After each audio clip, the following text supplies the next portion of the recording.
I'm Jonathan Dimbleby, and it's my pleasure to welcome you to this Macmillan's Parliamentary Question Time. Very briefly why I'm here. First, because I strongly support Macmillan Cancer Care. Secondly, because my family runs Dimbleby Cancer Care, which has its base just across the river there, and the Palace of Westminster Local Hospital, St Thomas's and at Guy's, where we provide and have done for a very long time support services and information services, which we've developed over the years and are expanding.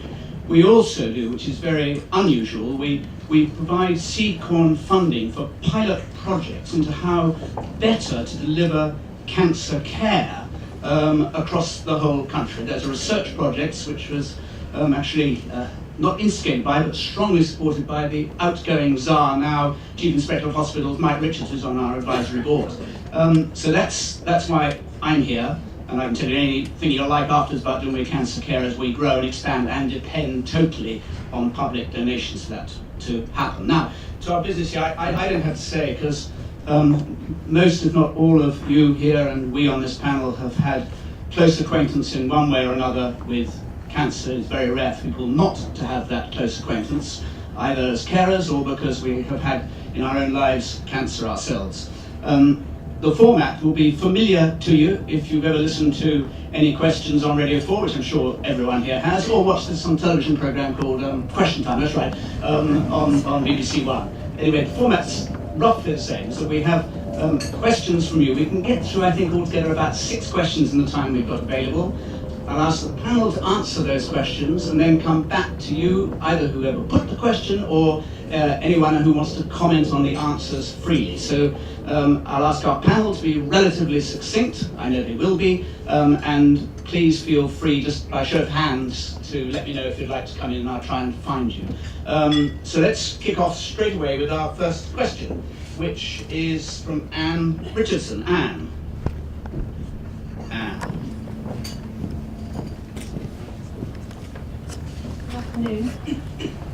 What needs to be done to improve the statistics for early diagnosis of cancer patients? What needs to be done in terms of statistics to improve them for early diagnoses of cancer? I'm going to start actually with as it were, the professional on the team here, and just in your terms, what are the core issues here from your perspective? I think there are a few things we need to get right, and we need to get all of them right. One is something around our awareness as individuals and as members of the public. We need to know what the signs and symptoms are, so we're more likely to turn up, and that's important. The second bit is that it can't be right that a quarter of people are diagnosed through accident and emergency.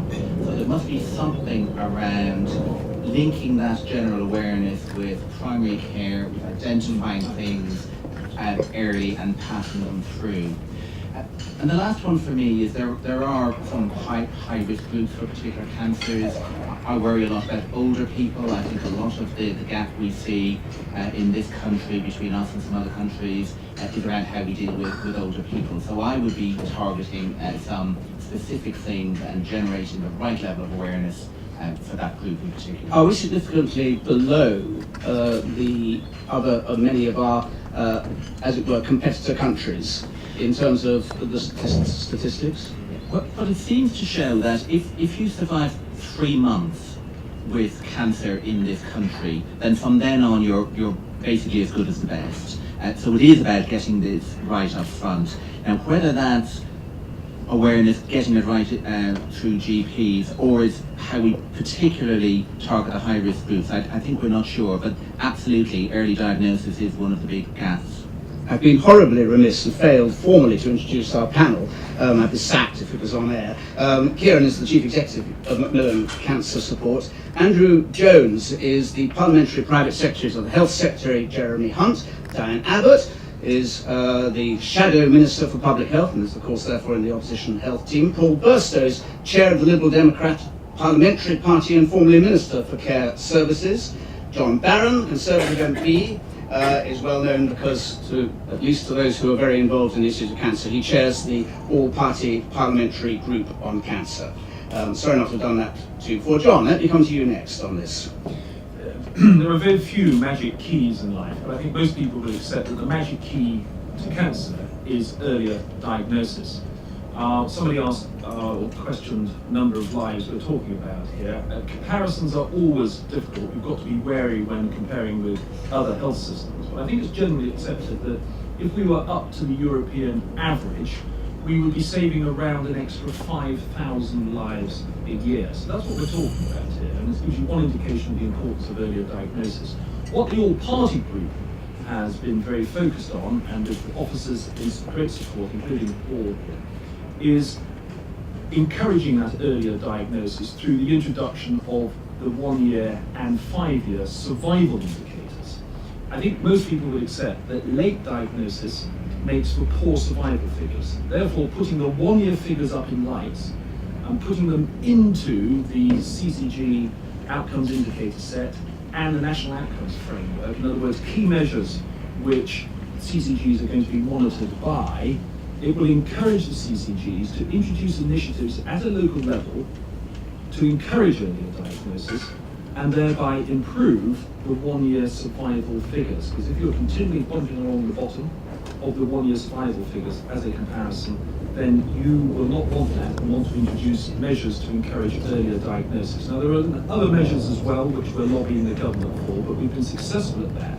It's been a key priority of the all-party group, and we're going to keep focused on that, because as far as we're concerned, if we're going to meet the government's target of raising survival rates up to the European average and saving those extra 5,000 lives, the key to that, amongst other things, but certainly a major component of that, is driving forward earlier diagnosis. And by putting that 1-year figure up in lights and encouraging CCGs to introduce initiatives to improve that figure, then that will, we hope, drive forward survival rates for the benefit of cancer patients. This government is queasy about targets, Andrew. Do you have targets? First of all, are we on in terms of these 5,000? Are these steadily improving figures? And secondly, do you have a target for where you would like to get to, and by when or not? No, I don't think the government is a little wary of having targets. But the key to this is clearly early diagnosis. We know that when we have early diagnosis, there is a far, far greater chance of successful treatment. I think there are two parts to this answer. I think the first is really building upon what Ciarán said, which is making sure people know the signs of cancer and then seek treatment. Having a diagnosis in an emergency admission is hopeless. It's far too late. So this is about public health awareness. We've had, I think, some interesting work on this. And the last government introduced the NAEDI, that was in 2008. That, I think, has been successful. NAEDI, for those who may not be totally familiar with the jargon. Quite, I have actually written it down. So, Learn it yourself. And I've written it down, but not brought a piece of paper with me. No, all right, okay, I'll let you off the hook. Basically, it is a partnership between the NHS, Cancer Research, and the National Cancer Action Team. And it's about improving public health awareness. The Department of Health has also done some work on that. The second part to this question, I think, is improved screening. Making sure that people have access to screening, extending breast cancer screening, extending bowel cancer screening. But the heart of this has to be with individuals seeking care early. Okay, Diane, what can you add either by way of support or contrast? Well, I think if you're going to get diagnosed early for cancer, either you have to have an idea what the symptoms are, and so get yourself along to the GP, or you have to be somebody that's in reasonably regular contact with primary care. And we know, certainly in our big cities, that there are particular groups that are very hard to reach by the primary care system.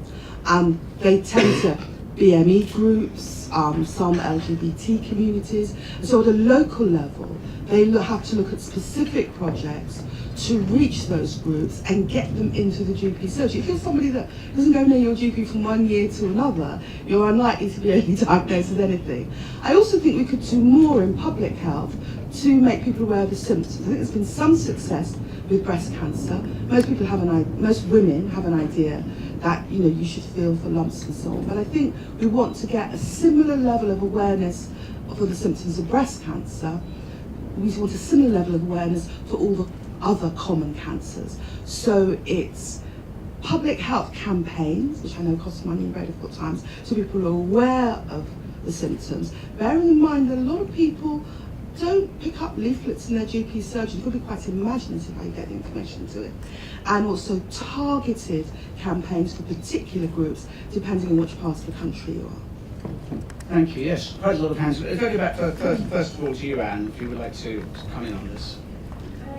Well, I welcome monitoring. Sorry, the microphone first, I should say. Thank you. And then down here. I welcome the comments. I like public health awareness campaigns, and hopefully that will extend to GPs being perhaps a bit educated as well. That's okay.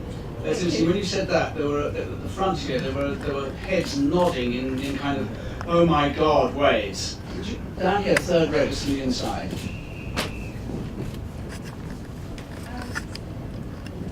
People do sometimes go to their GP with the classic symptoms, and the GP then says, oh, here's some antibiotics, or if you've had a cough for 3 weeks, if you don't cough, you'll die. Now, people are coming to, only because I've had experience of it, and I think the GPs know need ongoing training, and they actually need to be aware of the symptoms, and maybe get rid of the 2-week wait, which I'm sure we're all aware of, because most people that turn up on the 2-week wait are worried well, and the routine ones go in, and then sometimes it's too late. You know, their symptoms have advanced, and I think sometimes it's the GP that's the gatekeeper of a lot of these diseases. Quick comment on this, because we hear and see that kind of comment a great deal in newspapers, on radio and television, of a sort of apparent lack of knowledge or awareness, and even sometimes concern. Sorry, you wanted to Diane? Well, just to say, I do so agree with that. I had a very good friend who died of cancer in her 40s. She had a cough. She kept going to her GP. Her GP kept giving her antibiotics. Her mother kept saying, you know, you need to do something about that cough. In the end, her GP was off. There was a locum GP. He heard the cough. He sent her to hospital for tests. But by that time, the cancer was too far advanced, and she eventually died. So I do agree that somehow we need to raise the understanding and awareness of GPs as well as the general public. Paul Burstow, I mean, just a bit, you would think on the face of it, given that everyone here is aware of these issues, that on the whole, for quite a long time now, in general, we in the charitable world have been trying to talk about these questions. Why is it as bad as it allegedly, apparently is? I mean, there's several parts that I just wanted to give by way of answers to that. The work the department's been doing over a number of years, benchmarking the UK against other countries, has taught us quite a lot. And the thing it taught us most was that we need to make most progress on early diagnosis through raising awareness. And that's not just awareness of the population at large, although that's what the Be Clear on Cancer campaigns have been all about. The adverts for the cough that people hear time and time again, and that becomes a sort of trigger to have that conversation about maybe you should go and see your doctor. Or the embarrassment around talking about poo and things, which are the messages that come out of the bowel cancer campaign. And in the test runs of those campaigns in certain regions, the thing that was absolutely key was the engagement then with GPs, to make sure they had the right diagnostic tools, that they had access to rapid diagnosis through various diagnostic procedures, and that they themselves were comfortable with having those conversations and were given the right support. And that's what's been going on with the rollout of the Be Clear on Cancer campaigns. I think the thing about those campaigns is it's not good enough just to do them 1 or 2 times. You've then got to sustain it year after year after year to make sure those messages then do genuinely change behaviours. Is it your feeling with these campaigns, the bowel cancer ones you cite, for instance, breast cancer, is it your view that things are markedly getting better, or is there still a heck of a long way to go because it isn't? Well, I mean, Andrew gave the figure, I think, earlier on about the 5,000, yeah. And clearly we do still have a way to travel. But as John has rightly said also, it's those first 3 months. And that's why it's been absolutely right for the all-party group to bang away at getting the right data to be collected to really drive improvement in that area. The guys in the 4th row back on this right-hand side from where I'm looking. My question maybe to Ciarán. Ciarán, Macmillan have got a network of Macmillan GPs. Would it not be advisable maybe that the Macmillan GPs could pick up this and drive it more? I think it would, and they are, I think is the answer. There's a piece of work we're doing at the moment which is trying to combine two things. One is, what information do you give to a GP so they can recognise these cancers? Or what do they have to do? What is that education and training? And so we're working on what Grandy called a rapid assessment tool for that, which seems to be tested and seems to work. But the second thing is, it's not all GPs. And there's another piece of work we're doing, which is there's some GPs who they say, this is a bit odd, I don't really understand what's going on, I am going to refer the lady with the cough on. And there are other people who kind of build the case a bit more methodically. And then there's a group of GPs who are left who kind of make random decisions, it seems. The trick is to identify those and give them the right training. Because it's a very small subset, it's about 20% of GPs explain a lot of this early diagnosis thing. John Barron. On that specific issue of GPs, and this is where one doesn't want to play too much into this, but the 1 year survival figures broken down by CCG level will actually have, I think, a big impact on this, because what it will encourage CCGs to do, right across the board, is to introduce initiatives at a local level, whether it's better screening, whether it's better diagnostics, whether it's better GP awareness, whether it's prevention and awareness, in order to drive up their 1 year figures. And instead of bombarding the local NHS with hundreds of targets, having that one figure up in lights will, I believe, and I think many other people believe as well, it's certainly been a focus of the All Party Group, drive forward earlier diagnosis, because it's forcing local initiatives on local CCGs. Andrew, Diane Abbott said, of course, that campaigns cost money. We were saying here that you have to have sustained campaigns, and particularly focused campaigns. Let's take the GP to pick up on the question. Is there more that, A, you should be doing, and B, you have the resources to do to focus GP's attention on what are pretty straightforward questions, really, whether you're coughing or not, you know? Yeah, well, several points here. The first is that we know that there's always going to be a financial element in the delivery of care. So the first thing that any government has to do, I think, is protect the NHS budget. Completely fair point. There's been comments made as well about how public health campaigns need to be continuous. They need to be, there's no question about that. Attitudes do not change quickly. I used to work in marketing before becoming an MP, while afterwards actually was selling Yorkshire tea. And it wasn't as if we were, you do one campaign and that was it. It is relentless, relentless, relentless. And we have to take the same approach to public health. I don't think we've always done that. I think we've actually dipped in and dipped out again. In terms of GPs, well, GPs get a lot of criticism, and I think much of it actually is quite difficult for them, because they don't always see that many cases of individual illnesses. But clearly, it is a responsibility for GPs to keep themselves fully trained up, and as part of the work that CCGs have to do. Down here. I've been campaigning in cancer for 23 years, and this issue of GPs, too late referrals has come up year after year after year after year. I'd also like to mention about the early diagnosis. There needs to be a greater understanding amongst the public, the doctors and everyone else about breast screening and other screenings, but particularly breast screening, because there's now new knowledge about the way breast cancer works. And if you're going to have a program which harms more than it benefits, and that's what we've got at the moment, there's something very wrong with the system. And then right. No, I don't say I mean, I say it's what would you say? They're I don't know worried what the numbers that there will be a simply to perform the I don't think it's very positive. and it's a bit like the question of special There will be a needs. shortfall. We are last year we're looking at But implementing they a don't minimum have starting a point very, very long time. and then saying you can't have a What I minimum would starting say level is